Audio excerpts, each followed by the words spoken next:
మాన్యశ్రీ మందకృష్ణ అన్న గారి తరపున మీ అందరికీ కూడా ఉద్యమ నమస్కారాలతో పాటు KS7 ఛానల్ని ఎప్పటికప్పుడు మనము సబ్స్క్రైబ్ చేసుకుంటూ లైక్ చేసుకుంటూ షేర్ చేసుకుందాం. ఎందుకంటే మాన్యశ్రీ మందకృష్ణ అన్న గారి యొక్క ప్రతి ఒక్క మీటింగ్ కానీ మరియు ప్రతి ఒక్క కార్యక్రమాలు ఈ యొక్క మన ఛానల్ ద్వారా ఎప్పటికప్పుడు మనకి అప్డేట్స్ వస్తూ ఉంటాయి కనుక మనం దీన్ని లైక్ చేసుకుందాం, షేర్ చేసుకుందాం, కామెంట్ చేద్దాం. ఇవన్నీ కూడా మన MRPS, MSP మరి MEF అన్ని విభాగాల నుంచి జరిగేటువంటి కార్యక్రమాలు ఈ యొక్క ఛానల్ ద్వారా మనందరం కూడా వీక్షించడానికి సిద్ధపడదాం. కావున మీరందరూ కూడా ఈ యొక్క ఛానల్ని సబ్స్క్రైబ్ చేయండి, లైక్ చేయండి, షేర్ చేయండి, కామెంట్ చేయండి. ముందుకి తీసుకెళ్దాం.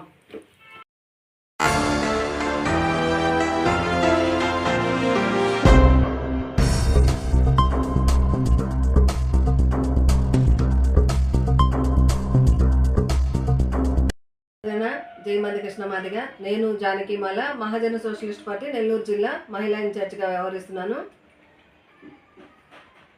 ఈ మధ్యకాలంలో సోషల్ మీడియాలో కోమలి మాల, అలాగే మాల మహానాడు రాష్ట్ర అధ్యక్షుడు వసంతరావు అనేటువంటి వీరిరువురు కూడా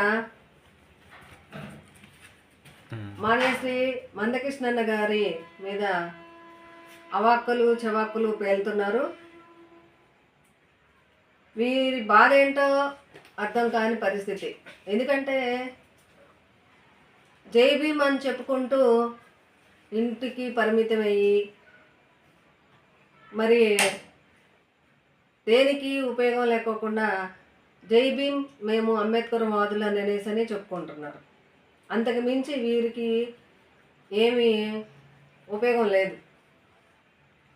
అంబేద్కర్ వారసులు అంటే ఎలా ఉండాలి? వెనకబడినటువంటి వారిని ఒక ఉన్నతంగా స్థాయికి తీసుకెళ్లాలను, లేకపోతే అంబేద్కర్ వాదులు అనేవాళ్ళు ఎవరైతే వెనకబడి ఉన్నారో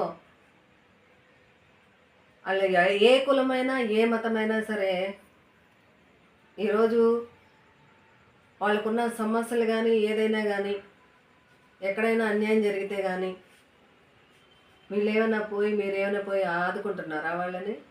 లేదు కదా. నువ్వు సోషల్ మీడియాలో కృష్ణమాదిక్ గారు అంబేద్కర్ గారు కనుక పుట్టకపోయింటే శవాల దగ్గర డప్పులు, రోడ్డు మీద చెప్పులు కుట్టుకుంటూ ఉండేవాళ్ళేమో అనేసని అవమానంగా మాట్లాడడం జరిగింది. మరి నువ్వేం చేసేదానివి? అడుక్కు తినేదానివా? ఇలా మాట్లాడడానికి నీకు కొంచెం సిగ్గు అనిపించట్లా? నువ్వెక్కడా? కృష్ణమాది గారు ఎక్కడ? ఆయన అనునిత్యం ప్రజల్లో ఉండేటువంటి గొప్ప నాయకుడు ఆయన. మరి నువ్వు ఏ ఊరు పేరు లేని అడ్రస్లో ఉంటున్నావు. నువ్వు అసలు నువ్వెవరో, నీ ముఖం ఏంటో ఎవరు ఎప్పుడు కూడా చూసిందే లేదు. కృష్ణమాదిక్ గారు అంబేద్కర్ గారి యొక్క ఆశయాలకు అనుగుణంగానే వీళ్ళెవరు వాళ్ళ ముఖం కూడా కాదు, వాళ్ళకి జరిగిన అన్యాయాన్ని గంటలు అక్కడ అన్యాయం జరిగిన చోట వెచ్చించి నిజాన్ని బయటకు తీసుకొచ్చి వేలాది మంది ప్రజల్లో వాళ్ళ గుండెల్లో దేవుడిలాగా కొలువై ఉన్నాడు. ఇది గుర్తుపెట్టుకో. 100% కృష్ణమాదిక్ గారు కలియుగ దైవం. మీ అందరికీ నేను తెలియజేస్తున్నా. మన ఇంట్లో వాళ్ళు మనకే రారు, మన కులం వాళ్ళు మనకే వచ్చి సాయం చేయరు. ఎంత కాడికి పక్కనే ఉంటూ మనల్ని తొక్కుతారు. పోనీ సాయం చేయడానికి రాకపోగా చేసే వాళ్ళ మీద దుమ్మెత్తి పోస్తున్నారు.